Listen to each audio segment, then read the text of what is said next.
నమస్తే, welcome to Andhraprabha. ఏపీలో ఎన్నికల యుద్ధం తారాస్థాయికి చేరుకుంది. గోదావరి రాజకీయం ఆసక్తికరంగా మారుతుంది. టీడీపీ జనసేన పొత్తులతో గోదావరి జిల్లాలో మెజారిటీ సీట్లు సాధించాలని లక్ష్యంగా పెట్టుకున్నారు. అక్కడ ఎవరు మెజారిటీ సీట్లు సాధిస్తే వారికి అధికారం దక్కడం ఖాయం. దీంతో వైసీపీ అలర్ట్ అయింది. కాపు ఉద్యమ నేత ముద్రగడతో మాంత్రాంగం నడిపింది. ముద్రగడ తన కుటుంబ సభ్యులతో వైసీపీలో చేరేందుకు దాదాపు నిర్ణయించింది. జనసేన టార్గెట్గా వైసీపీ ఆపరేషన్ మొదలుపెట్టింది. గోదావరిలో టీడీపీ జనసేన లక్ష్యంగా వైసీపీ వ్యూహాత్మక అడుగులు వేస్తుంది. ఇప్పటికే హరిరామ జోగయ్య కుమారుణ్ణి తమ పార్టీలోకి చేర్చుకున్న వైసీపీ ఇప్పుడు ముద్రగడ లక్ష్యంగా పావులు కదుపుతుంది.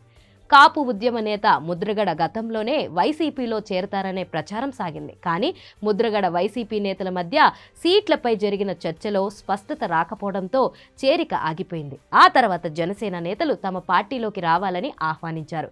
స్వయంగా కిర్లంపూడిలోని ముద్రగడ ఇంటికి పవన్ కళ్యాణ్ వెళ్లి ఆహ్వానించేందుకు నిర్ణయించారు. అయోధ్యలో రామాలయం ప్రారంభోత్సవానికి వెళ్లిన పవన్ ఆ తర్వాత ముద్రగడను కలుస్తారని జనసేన నేతలు సమాచారం ఇచ్చారు. కానీ పవన్ చెప్పినట్లుగా తన ఇంటికి రాకపోవడంతో ముద్రగడ జనసేనలో చేరాలనే నిర్ణయం విరమించుకున్నారు. కొద్ది రోజుల క్రితం పవన్కు రాసిన లేఖను ఈ అంశాన్ని ప్రస్తావించారు. పవన్ ఇతరుల అనుమతితోనే తనను కలవాల్సి ఉంటుందని ఎద్దేవా చేశారు. పవన్ తీరుపై ముద్రగడ అసంతృప్తికి గురయ్యారు. ఇక ముద్రగడ జనసేనలో చేరటంలో లేదని స్పష్టత రావడంతో వైసీపీ నేతలు టచ్లోకి వెళ్లారు. ఆయన కుమారుడితో చర్చలు జరిపారు. నేరుగా తన తండ్రితోనే చర్చించాలని సూచించారు. వరుసగా జరిగిన చర్చల ఫలితంగా ముద్రగడ ఎలాంటి షరతులు లేకుండా వైసీపీకి మద్దతివ్వడానికి నిర్ణయించారని సమాచారం.